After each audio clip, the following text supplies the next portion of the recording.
हाय, hello, नमस्कार. कसे आहात सगळे? मस्त ना? तर मी सानिका तुमच्या सर्वांचं अगदी मनापासून स्वागत करते आपल्या नवीन एका व्हिडिओमध्ये. तर आज होता गुढीपाडवा आणि त्यानिमित्तानं सगळं आवराआवरी चालू होती. कारण की सकाळचे तर पुरणपोळी करायची होती आणि गुढीपाडव्याला कसं पहिला तर शेवयाचा म्हणजे गोड शेवयाचा मान असतो. तर मग पहिल्यांदा आम्ही काय केलं, कृष्णा झोपलेला होता तर मग आधी पुरणपोळी वगैरे सगळं त्याचा घाट आवरून घ्यायचा असं ठरवलेलं होतं. पण काय करणार, मध्येच आमचे साहेब उठून बसले. मग काय सगळं त्यांना बघत बघतच करावं लागलं. मग त्याला साईडला ठेवलेलं होतं, पण त्यातून पण आजीला तो इकडं तिकडं बघ, इकडं तिकडं बघ असं करत होता.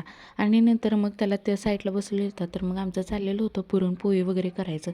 आता मामांचं आवरलेलं होतं, पण काय करणार, मामा गेलेले होते लिंबाचा ढाळा आणायला. मग ते गेले तर मग ह्याला कुठं ठेवणार दुसरीकडे, आणि वॉकरमध्ये ठेवावं तर साहेब काही एका ठिकाणी ऐकत नाहीत. नंतर मग गुढीपाडव्याची तयारी चालू केली, म्हणजे गुढी उभा करायची चालू केली आणि छान अशी गुढी पण उभा करून घेतली आम्ही. आणि जे काल तोरण वगैरे केलेले होते ना, झेंडूच्या फुलांचे, आंब्याच्या पानांचे वगैरे जे तोरण केलेले होते ना, तर ते सगळे मामाच्याकडून ना बांधून घेत होतं चौकटीला.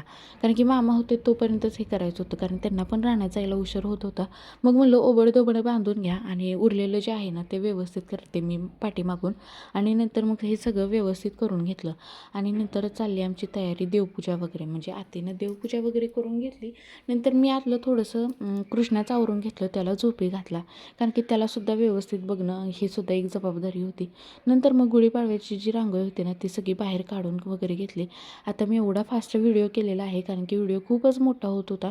म्हणून म्हटलं खूप जास्त लाँग पण नको आणि जे बघायला इरिटेट वाटेल किंवा ते बघायला बोरिंग वाटेल असं म्हटलं नको करायला. त्यापेक्षा म्हटलं व्हिडिओ फास्ट ठेवावा. आणि हे बघा आमचं देवघर इतकं छान आज सजलेलं होतं ना, लिंबाच्या डहाळ्याने वगैरे, फुलांनी, किंवा जे आज देवांचे मुखवटे जे होते ना ते इतके तेजस्वी दिसत होते ना की विचारू नका. आणि छान अशी अंगणात रांगोळी वगैरे काढलेली होती. असं झालं की नवीन वर्षाचा पहिला सण असं वर्षभर सगळे सण असे साजरे व्हावेत असं वाटत होतं. म्हणूनच हे सगळं तुमच्यासोबत शेअर करत आहेत. आणि जे आमचे 3 फौजी जे आहेत ते पण हा व्हिडिओ बघत असतील तर त्यांच्यापर्यंतसुद्धा हा व्हिडिओ जावावा आणि त्यांनासुद्धा बघून छान वाटावं. म्हणजे आता दीदी आणि अश्विनी पण लांब आहेत तर त्यांनासुद्धा बघून छान वाटावं की बाबा ना हा घरी आपल्या किती छान सण साजरा चालू आहे. गुढीपाडव्याला प्रसाद तर सकाळी दाखवलेला होता, पण नंतर पूजन वगैरे करून घेतलं. आणि पूजन वगैरे करताना सगळं अगदी कसं व्यवस्थित लागतं आपल्याला. आणि मग त्यानंतर जे प्रसाद वगैरे होता ना तर तो ठेवून दिला. आणि शेवयाचा जो प्रसाद होता तो सकाळीच दाखवलेला होता. नंतर आत्तीने पहिल्यांदा ओवून घेतलं, नंतर मामाने सुद्धा नमस्कार केला आणि नंतर मग मी सुद्धा ओवून घेतलं. आता कृष्णाला एकाकडे मग दुसरीकडे असं चालू होतं. आणि सगळं आमचं पूजन वगैरे करून झाल्यानंतर ना मी दुपारी आलेले होते कुंडलला. आता भैया मला न्यायला आलेला होता, पण तो काही व्हिडिओ मला शूट करायचा झालाच नाही. मग डायरेक्ट संध्याकाळपासून हा व्हिडिओ चालू करते. आता कुंडलला मी कशासाठी आलेले होते, कारण की ना कृष्णाला उधळायचा होता. आता म्हणणार हे काय आणि नवीन, तर हे आमच्या कुंडलमध्ये ना बिरोबाचे जे देवळ आहे ना तर तिथे परंपरा आहे, पूर्वीपासून चालत आलेली आहे. तर पुढे जाऊन तुम्हाला व्हिडिओमध्ये ते दिसणारच आहे. तर हे आहे बिरोबाचं मंदिर कुंडलमधलं. तर खूप छान असं मंदिरात सजावट वगैरे करून घेतलेलं होतं. आणि पहिल्यांदा तर माकूबाईच्या देवळामध्ये आम्ही जाणार होतो, कारण की तिथं कृष्णाला पायी ठेवायचा होता आणि दर्शन वगैरे घ्यायचं होतं. मग आमच्या रानातल्या ज्या सगळ्या आहेत ना वहिनी वगैरे त्यासुद्धा सगळ्या आलेल्या होत्यात. मग सगळ्यांच्या गाठीभेटी पडल्या. आणि सगळ्यांच्या गाठीभेटी पडल्यानंतर काय मन अगदी छान होऊन जातं, कारण की किती दिवसांनी आमची गाठभेट होत होती. तर ते मी पुढे तुम्हाला दाखवते वहिनी कोण वगैरे. तर कृष्णाला पहिल्यांदा तर माकूबाईच्या देवळात पायावर ठेवला आणि दर्शन वगैरे घेतलं देवीचं. नंतर आम्ही निघालो बिरोबाच्या मंदिरात. आता तिथे तर अगदी ढोल ताशांचा आवाज इतका येत होता ना विचारू नका. आता ही परंपरा पूर्वीपासून चालत आलेली आहे आणि तीच परंपरा आत्ताची नवी पिढी पुढे चालवत आहे. कधी काही आपल्या आजी आजोबांनी शिकवलेली कला कधीच वाया जात नाही, ती ह्या मुलांकडे बघून समजते. नंतर बिरोबाच्या मंदिरात आम्ही दर्शन घ्यायला गेलो तर गर्दी एवढी होती ना की विचारू नका. आणि त्यात कृष्णाला पण पायावर घालायचं.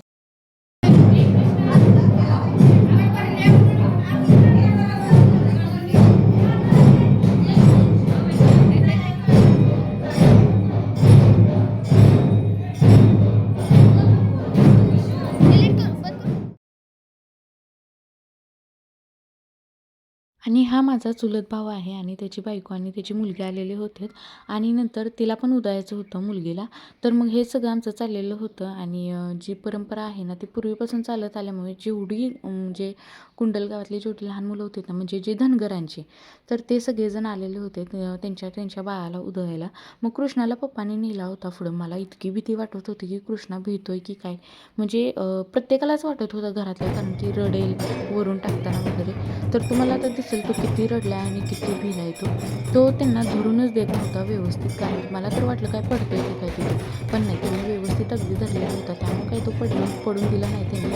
आणि त्याला आम्हाला वाटलं की तो रडेल बिडेल, पण काहीसुद्धा नाही, तसं काहीच झालं नाही. तर निवांत आपला तो येऊन म्हणजे निवांत आपलं उधळून घेतलं स्वतःला आणि नंतर मग देवाचं दर्शन वगैरे घेतलं आणि मग तो वापस आला.